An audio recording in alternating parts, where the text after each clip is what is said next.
Hi everyone, it's Danny. So a viewer of mine, Giovanni, asked me about the coconut husk that I use for orchids, as he cannot really find it unless he uses eBay. And I'm sure in some parts of the world, like in my area, you will not find coconut husk so often in garden centers. So I thought of showing you what I use. And as Giovanni said, he only found coconut husk at pet shops. And that's where I actually purchased my coconut husk. So the brand that I found is JBL. For those of you who have aquariums, you might actually know it. So this is actually designed for reptiles, as you probably know. Now, I have no idea how to use it with reptiles. And whenever I buy it, the cashier asks me, oh, what reptile do you have? What pet do you have? And I'm like, oh no, I just use it with plants, with orchids. And she gives me a smile. I guess she's thinking, oh, she's special. So I get this sort of a pressed coconut husk. As you can see, the chunks are pretty big. You actually don't want to have coconut coir, or I'm not sure how to pronounce it. You need the big chunks, you need the husk. Yeah, what you need to do with this thing actually is soak it really well. And I actually like to leave it in water because coconut husk really has a lot of tannins. Now, tannins, I'm not sure if there's something to be afraid of. They usually make the water more acid. But I like to actually soak it and clean it because it kind of stains the pot. Also, the roots that are white tend to get a brownish color. And for those of you who don't really know much about orchids, or you're at the beginning, or you simply don't really know how a dead root looks like, you might actually think your orchid is sick.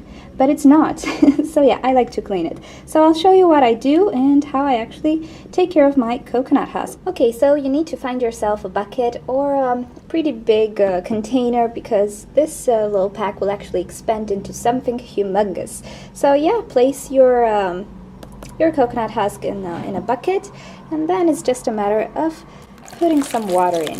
I'm gonna come back and show you how it actually looks like. Another thing, I like to use some protective gloves, the thick ones with coconut husk, because, well, this thing kind of scratches, really, and you can get some pretty ugly splinters into your fingers, and I have sensitive hands.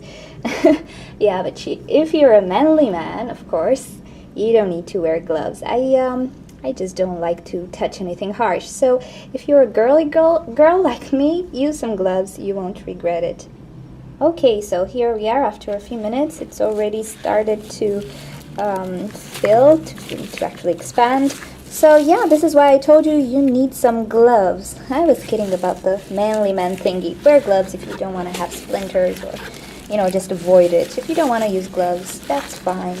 I'll just let this sink, and I'll show you a pot that actually got stained from the tannins. So yeah, give me a second. Okay, first of all, excuse the sounds of nature from outside. They're actually working on gathering the snow bestowed upon us in the last few days. The mountains of snow. But anyway, here's a pot with some coconut husk only and some perlite that I didn't really rinse all that well. The Miltonia is doing quite alright. She doesn't seem to be affected by the tannins. But as you can see, it's kind of brown, so this is what tannins can do. It can stain the pot. Also, let me try to find a root. There you go. This is a root that's pretty brown, but it's not dead. Somewhere around here, there is a tip. Anyway, it's not dead, even though it's brown. It's just stained by the tannins. So yeah, this is why I like to rinse it off pretty well. Okay, so my coconut husk is pretty soaked. I will add some more water. What you want to do is add water just to top it and soak it really well. So I will leave it like this one day, and then tomorrow I will just change the water, do a few rinses.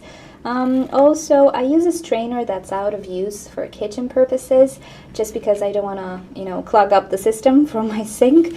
And yeah, I'll leave it in the bucket for about 7 days, 5 or 7 days, and each day I refresh the water. I rinse it a few times, and after about 5 or 7 days, it will still put out some tannins. As you can see, the water is brown, but it's not going to be that much as in the beginning. So yeah, that's how I use and prepare coconut husk. Also, after it's cleaned, I like to dry it, so you can put it in some trays and let it dry in the sun or somewhere, but I like to use the oven. Actually, I put a big oven tray, I put it in a tray and let it sit in the oven because it dries it so fast. And then I like to store it in all sorts of bags, whether paper or plastic, whatever. Just be sure you dry it really well before placing it in a plastic paper, because if it's too moist, it can favor the appearance of molds and stuff like that. So hopefully this helped you.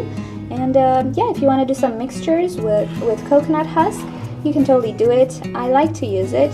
My orchids like it. So yeah, thank you for the question. And if you have other questions, feel free to leave them in a comment and I'll try to answer you. Also, if you like what you see, don't forget to subscribe to my channel. So I'll see you next time. Bye!